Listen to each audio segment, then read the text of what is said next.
ಅನುಶ್ರೀ. ನಾನು ಮೂಲತಃ ಭದ್ರಾವತಿಯವರು.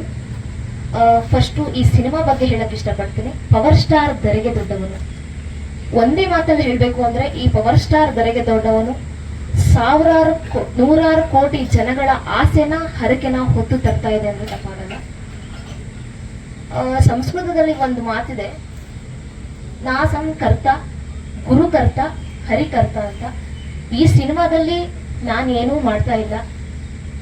ನಿಮಗೆಲ್ಲ ಗೊತ್ತೇ ಇದೆ, ಡೈರೆಕ್ಟರ್ ಒಂದು ಸಿಚುಯೇಷನ್ ನ ಹೇಳ್ತಾರೆ, ಅದ್ರ ಇಮೋಷನ್ಸ್ ನ ಅರ್ಥ ಮಾಡ್ತಾರೆ. ಇದ್ರಲ್ಲಿ ಆಕ್ಚುಲಿ ಏನಾಯ್ತು ಅಂದ್ರೆ, ಈ ಸ್ಥಾನದಲ್ಲಿ ನಾನು ಇವತ್ತು ಕೂತಿದ್ದೀನಿ ಈ ಚೇರ್ ಮೇಲೆ ಅಂದ್ರೆ ಆ ಒಂದು 4 ಲೈನ್ ಕಾರಣ. ನಾನು ಅದನ್ನ ಹೇಳಕ್ ಇಷ್ಟಪಡ್ತೀನಿ, ನಿಮ್ ಒಪ್ಪಿಗೆ ಇದ್ರೆ. ಎಲ್ಲರ ಹೃದಯ ಲಬ್ ಡಬ್ ಅಂತ ಬರ್ಕೊಂಡ್ರೆ ನನ್ನ ಹೃದಯ ಅಪ್ಪು ಅಪ್ಪು ಅಂತ ಬರ್ಕೊಳತ್ತೆ. ನನ್ಗೆ ಅಪ್ಪನೂ ದೇವ್ರೆ ಅಪ್ಪನೂ ದೇವ್ರೆ. ಅಪ್ಪ ನಂಗೆ ಜನ್ಮ ಕೊಟ್ರು, ಅಪ್ಪು ನಂಗೆ ದೃಷ್ಟಿ ಕೊಟ್ರು. ಅಪ್ಪ ಅಂದ್ರೆ ಆಕಾಶ, ಅಪ್ಪು ಅಂದ್ರೆ ಸಂತೋಷ. ಇದೇ 4 ಲೈನ್ ನಾನು ಬರೆದು ಇದು ಕಂಟಿನ್ಯೂ ಆಗಿದೆ. ಮಿಕ್ಸಿಂಗ್ ಲೆವೆಲಲ್ಲಿ ತಗೊಂಡ್ರೆ ಮಾಸ್ಟರ್ ಮಿಕ್ಸಿಂಗ್ ಆಗ್ತಾ ಇದೆ. ಈ 4 ಲೈನ್ ನಾನು ಬರ್ಕೊಟ್ಟೆ, ಸರಿಗೆ ಇಷ್ಟ ಆಯ್ತು.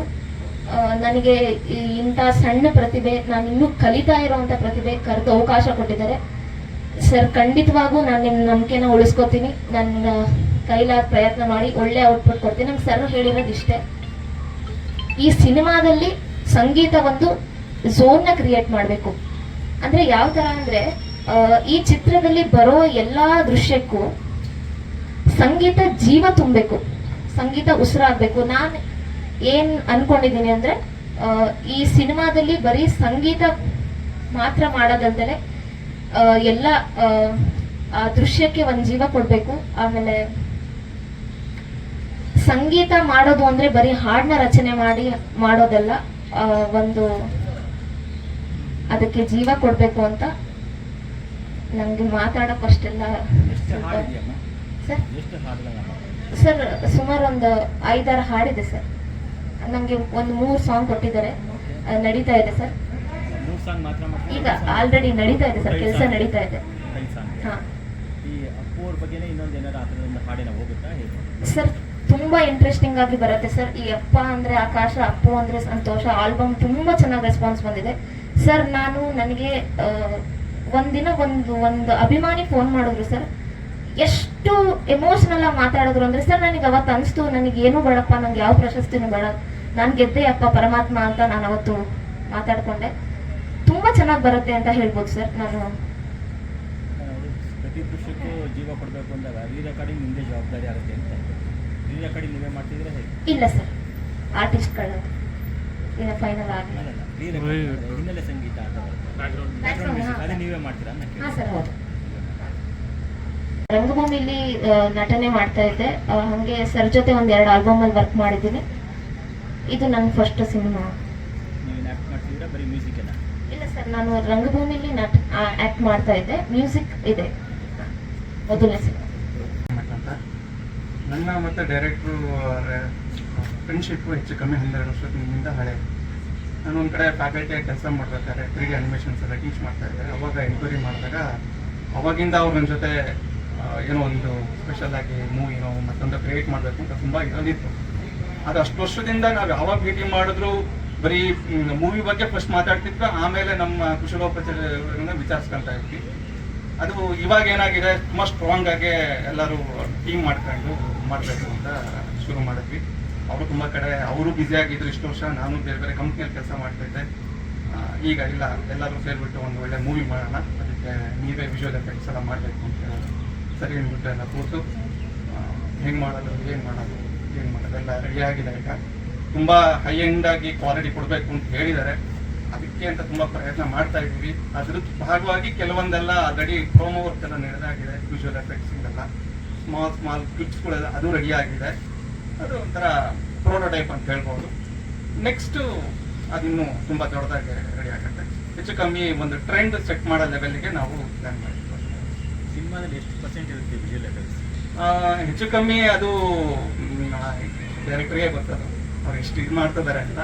ನನಗೊಂದು ಪಾರ್ಟ್ ಕೊಟ್ಟಿದ್ರು, ಇದನ್ನು ನೀವು ರೆಡಿ ಮಾಡ್ಕೊಳ್ಳಿ. ನೆಕ್ಸ್ಟ್ ಎಲ್ಲ ನಾವು ಡಿಸ್ಕಷನ್ ಕೂತಾಗ ಎಷ್ಟು ಬೇಕು ಎಷ್ಟು ಬೇಡ, ಹಿಂಗ್ ಬೇಕು ಏನ್ ಬೇಡ ಅದನ್ನೆಲ್ಲ ಪ್ಲಾನ್ ಮಾಡಿದ್ದೀನಿ. ನಾನು ನಿಮ್ಗೆ ಹೇಳ್ತೀನಿ ಆಮೇಲೆ. ಇದೊಂದು ರೆಡಿ ಮಾಡ್ರಿ ಅಂತಂದ್ರು. ಯಾಕೆ ಅಂತಂದ್ರೆ ನಾರ್ಮಲ್ ಕೆಲಸದ ತರ ಅಲ್ಲ ವಿಜುವಲ್ ಎಫೆಕ್ಟ್ಸ್ ಅಂದ್ರೆ. It's totally depending on so many artist. ಅವ್ರ ಮೇಲೆ ಡಿಪೆಂಡ್ ಆಗಿರುತ್ತೆ. ಇಟ್ಸ್ ಒಂದು ಗ್ರೂಪ್ ಆಫ್ ವರ್ಕ್ ಅಂತ ಹೇಳ್ಬೋದು. ನಿಮಗೆ ಗೊತ್ತಿರುತ್ತೆ ಹೆಂಗೆ ಅಂತ. ತುಂಬಾ ಹೆಚ್ಚು ಕಮ್ಮಿ 6 ತಿಂಗಳಿಂದ ನಾವು ಅದ್ರ ಮೇಲೆ ತುಂಬಾ ಕೆಲಸ ಮಾಡಿದ್ವಿ. ಕೆಲಸ ಮಾಡಿಬಿಟ್ಟು ಒಂದು ಸ್ಮಾಲ್ ಕ್ಲಿಪ್ ರೆಡಿ ಮಾಡಿದ್ವಿ. ಅವರು ಅಪ್ರಿಷಿಯೇಟ್ ಮಾಡಿದ್ದಾರೆ. ಇನ್ನೂ ಒಂದು ಲೆವೆಲ್ಗೆ ತಗೊಂಡು ಹೋಗೋಣ ಅಂತ ಹೇಳಿದ್ದಾರೆ. ಅದ್ರ ಮೇಲೆ ಇನ್ನೂ ವರ್ಕ್ ಮಾಡೋದಕ್ಕೆ ಮಾಡ್ತೀವಿ. ಮೂಲತಃ ದಾವಣಗೆರೆ ಮೊದಲು ಸಿನಿಮಾ ರಂಗಕ್ಕೆ ಬಂದಾಗ ಡಿಸ್ಟ್ರಿಬ್ಯೂಟರ್ ಆಗಿ ಬಂದಿದೆ. ಅದಾದಮೇಲೆ 2016 ಡಿಸ್ಟ್ರಿಬ್ಯೂಷನ್ಸ್ ಎಲ್ಲ ಮಾಡ್ತಾ ಇದ್ದಾರೆ. ನಮ್ಮ ಹಿರಿಯರು ಉಮೇಶ್ ಅಣ್ಣ ಅಂತ ಇದ್ದಾರೆ, ಅವರು ರಮೇಶ್ ಅಣ್ಣ ಅಂತ ಇದ್ದಾರೆ. ಡಿಸ್ಟ್ರಿಬ್ಯೂಷನ್ದೆಲ್ಲ ಕಲಿಸ್ಕೊಟ್ಟಿದ್ದು ಸಪೋರ್ಟಿವ್ ಆಗಿ ನಿಂತಿದ್ದರು. ಸೂರ್ಯ ಅವ್ರದ್ದು ನಮ್ಮದು ಅರೌಂಡ್ 15 ಇಯರ್ಸ್ ಫ್ರೆಂಡ್ಶಿಪ್ಪು. ಅವ್ರು ಸಿನಿಮಾ ರಂಗಕ್ಕೆ ಬರೋಕ್ಕಿಂತ 1 ಇಯರ್ ಬ್ಯಾಕೇ ನಾನು ಬಂದಿದ್ದೆ. 2009 ಸಿನಿಮಾ ರಂಗಕ್ಕೆ ಬಂದಿದ್ದೆ. 2010 ಸೂರ್ಯ ಪರಿಚಯ ಆಗಿದ್ದು. 15 ವರ್ಷ ಟ್ರಾವೆಲ್ ಮಾಡಿದ್ದೀನಿ ಜೊತೆಗೆ. ತುಂಬ ಸಫರು ಪಟ್ಟಿದ್ದಾರೆ, ಕಷ್ಟನೂ ಪಟ್ಟಿದ್ದಾರೆ. ಬಟ್ ಏನೋ ಒಂದು ಸಾಧನೆ ಮಾಡಬೇಕು ಅಂತ, ಅದು ಸಿನಿಮಾ ರಂಗದಲ್ಲೇ ಮಾಡಬೇಕು ಅಂತಂದು ತುಂಬ ಕನ್ಸ್ಕೊಂಡಿದ್ದಾರೆ. ಅದು ಮಾಡಿ ಸಿನಿಮಾದಲ್ಲಿ ತೋರಿಸ್ತಾರೆ ಅನ್ನೋ ನಂಬಿಕೆ ಇದೆ. ಯಾಕಂದರೆ ಕತೆ ಆ ಥರ ಇದೆ. ಅದು ಫುಲ್ ಕತೆ ಹೇಳಿಲ್ಲ ನನಗೂ ಒನ್ಲೈನೇ ಹೇಳಿರೋದು, ಅಪ್ಪಾಜಿ ನೀನು ಶೂಟಿಂಗೆಲ್ಲ ಎಲ್ಲ ನೋಡಿ ಇದು ಮಾಡುವ. ಅದರಲ್ಲೂ ಒಂದು ಕ್ವಶನ್ ಕೇಳಿದ್ರು, ಅಪ್ಪಾಜಿ ಸಿನಿಮಾ ಹೋಗುತ್ತೋ ಇಲ್ಲೋ ಅಂತ. ಕತೆ ಫುಲ್ ಹೇಳ್ತೀನಿ ಅಂತ. ಅದಕ್ಕೆ ಇಲ್ಲ ನೀನು ಆಮೇಲೆ ಹೇಳಿ ಶೂಟಿಂಗ್ ಎಲ್ಲ ಆದಮೇಲೆ ಮಾಡ್ತೀನಿ ಅಲ್ಲ. ಬಟ್ ನಾನು ಅದಕ್ಕೆ ಅಂದೆ ಫಸ್ಟ್ ಕಾಪಿ ನೋಡ್ಬಿಟ್ಟು ಹೇಳ್ತೀನಿ ಸಿನಿಮಾ ಹೋಗುತ್ತೋ ಇಲ್ಲ ಅಂತ. ಅದಕ್ಕೆ ನೀನೇ ಬೇಕಾ ಅಂತಂದು ಕೇಳಿದರು. ಹಂಗೆ ಟ್ರಾವೆಲ್ ಮಾಡಿದ್ದೀವಿ. ಒಳ್ಳೆ ಕತೆ ಮಾಡ್ಕೊಂಡಿದ್ದಾರೆ. ನೀವೆಲ್ಲ ಸಪೋರ್ಟ್ ಮಾಡಿ ಹೊಸ ಟೀಮ್ನ ಆಶೀರ್ವಾದ ಮಾಡ್ಬೇಕಂತ. ನಾವು ಈ ಪ್ರೆಸ್ ಮೀಟ್ ಅಂದ ತಕ್ಷಣ ಫಸ್ಟು ಇಲ್ಲೆಲ್ಲ ಹೊಸಬಿರೋದ್ರಿಂದ ಒಂದು ಸ್ಕ್ರಿಪ್ಟ್ ಮಾಡ್ಕೊಂಡ್ಬಿಟ್ಟಿದ್ವಿ.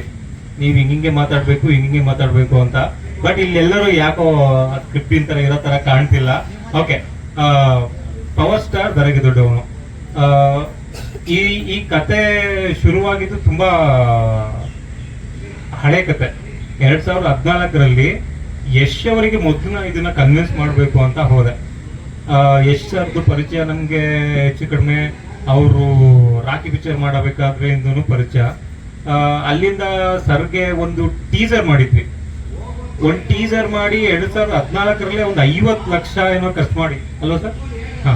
50 ಲಕ್ಷ ಖರ್ಚು ಮಾಡಿ ಒಂದು ಅನಿಮೇಟೆಡ್ ಆಕ್ಷನ್ ಶಾರ್ಟ್ ಮೂವಿ ಮಾಡಿದ್ವಿ. ಎಷ್ಟು ಸರಿಗೆ ಅದನ್ನು ತೋರ್ಸಕ್ ಆಗ್ಲಿಲ್ಲ, ಪ್ರಯತ್ನ ಪಟ್ವಿ.